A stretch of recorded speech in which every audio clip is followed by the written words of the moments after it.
Hello friends!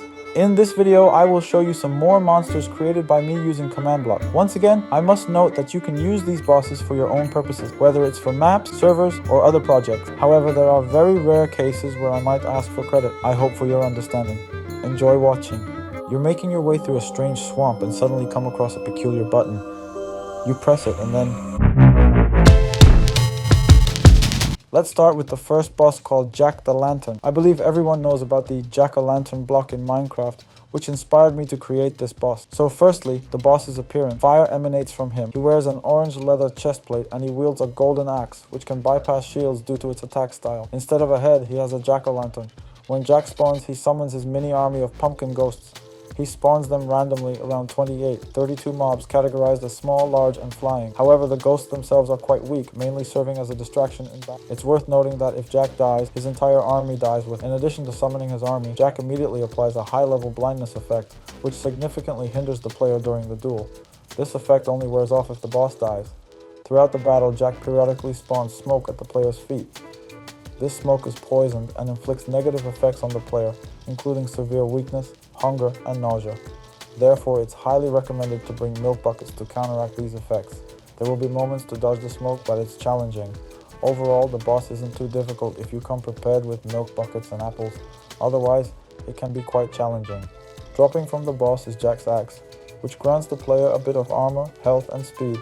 The main feature of the axe is that it poisons enemies, inflicting them with wither and nausea. Exploring the Nether, I stumbled upon a strange object with a command block at its center. This place was giving off some kind of horror vibe.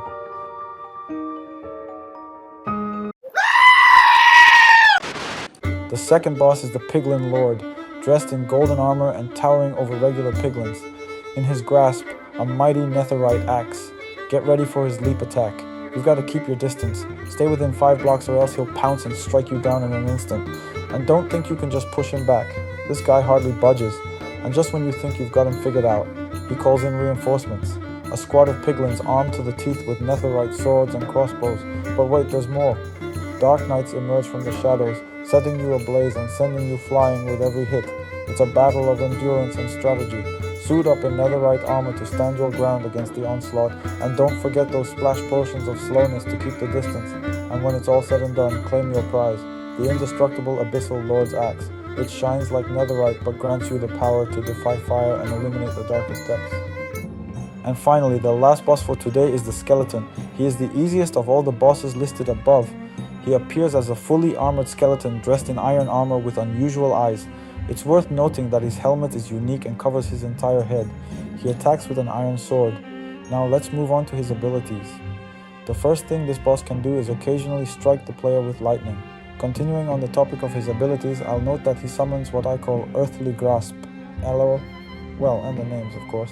From underground, some sort of claws emerge and inflict the player with a high level of slowness, extreme hunger, and slow falling. Also, the boss is immune to knockback.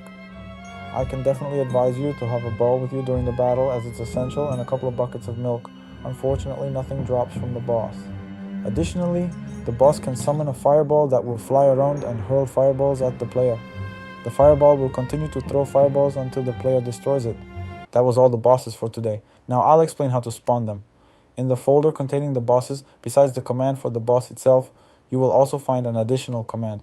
You'll need to find a free spot on your map, place a command block, and enter the command. Then many minecarts will spawn, and you'll need to activate them. After that, activate the command blocks with redstone from bottom to top. This is important. There may be several additional commands, so be careful.